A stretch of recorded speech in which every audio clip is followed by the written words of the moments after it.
For today's video, I'm creating a birthday card for a friend whose birthday is on the 17th, and I'm actually pretty shocked that I was able to finish this painting with time to spare. I'm historically terrible at finishing art of any kind on time, but especially gift art. Luckily, the friend for whom this birthday card is intended does not follow me on any social media besides Facebook, and so this video will not ruin the surprise. Speaking of surprises, be sure to stick around until the end of this video, or just skip ahead I guess, to see the questionable contents of the inside of the card.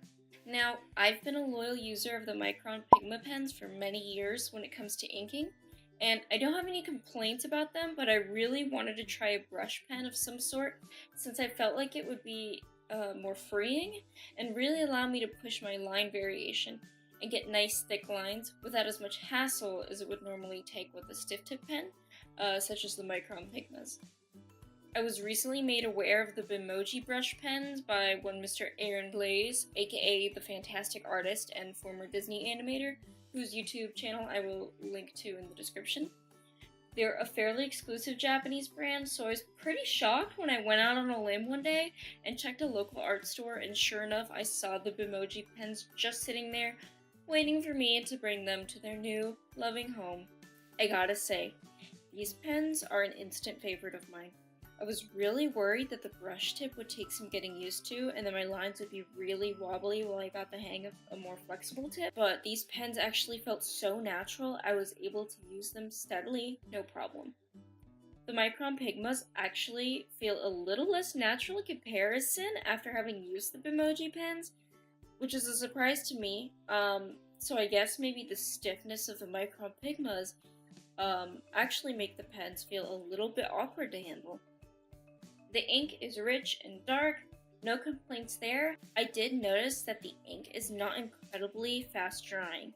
I mean, it dried pretty fast for the most part, but even after leaving the ink to dry for a minute or two, I did experience some smudging where I had laid down a lot of ink for the letters after going over it with my eraser. So perhaps I will have to give the ink more time to dry in the future before attempting to erase my pencil lines, though it may just be that the eraser will always smudge this ink given enough pressure. That's just something I'll have to experiment with and let you guys know about that in the future. The ink is, as far as I can tell, 100% waterproof, had no issue going over the lines with watercolor, no bleeding whatsoever. I went back over some of the lines with the brush pens after applying the watercolor, but you'll have to do that with any ink, so that's not so much an issue with the pens as it is a warning to anyone who wants to apply this watercolor over ink method in their own art. Don't be surprised if you find your lines grow dull with each wash of the watercolor. It's just the nature of the beast. And now, drumroll, the pens I was most excited to try were the white gel pens. Every artist and their mother uses them, and I am incredibly late to the game. I actually asked my partner to pick me up any random white gel pen they had at the same art store I mentioned before, and he ended up getting me 2 different brands. So, thank you for that, love. One is this brand I've never heard before called Gel Extreme, and the other is this SIGNO Uni-Ball in broad tip. The sales associate at the store actually pointed out the SIGNO to him, saying that most of the art students that come into the store gravitate toward that brand, and let me tell you, it is truly apparent why. I tried the Gel Extreme first, and it may just be that it's a really dried out pen, but man, it does not lay down white with nearly the opacity you'd expect from a gel pen, or at least what I expect every time I watch videos of other artists using gel pens. It seems like the white is just super stark and it's right there, really thick. The SIGNO, however, has an incredible flow. The ink comes out thick and completely opaque. The quality is seriously night and day as far as the comparison between the 2 gel pens are concerned. Next time, I'll also be getting a SIGNO with a more narrow tip, as the broad tip is proving pretty difficult to use when trying to get tiny highlight details. So that's all I have to say about the pens for now. I'm going to come back at the end of the video to reveal the final product and also to talk a little bit about the interesting innards of the card.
So this is the final sloth card in all of its glory. I cannot take credit for the message I've written inside the card.